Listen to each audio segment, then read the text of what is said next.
কনফুচিয়াছে কৈছিলে perfect man is god god কি GOD god কি G for generator O for operator D for destroy যে সৃষ্টি কৰিব পাৰে যে পৰিচালন কৰিব পাৰে যে ধ্বংস কৰিব পাৰে হেজনেই ভগৱান হেজনেই সৃষ্টিকৰ্তা শ্ৰীকৃষ্ণই গীতাত কি কৈছিল যে জ্ঞানী লোকসকল মোৰ আত্মা যে মোক বুজিব সেইসকল মোৰ আত্মা আৰু যিসকলে বুজি পাব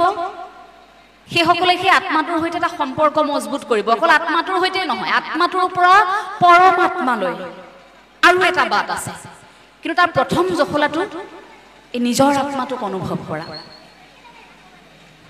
জগতগুৰু শ্ৰীমন্ত শংকৰদেৱ গুৰুজনাই কৈছিল যে বিষ্ণুৰ অৱতাৰ প্ৰতিগৰাকী মনুষ্য আমি প্ৰত্যেকৰে হৃদয়ত সেই এটা সত্তা কঢ়িয়াই ফুৰিছো কিন্তু কৰবাত আমি যেন মনুষ্য জাতি এতিয়া সেই সত্তাটোক অনুভৱ কৰাত বিফল হৈছো কৰবাত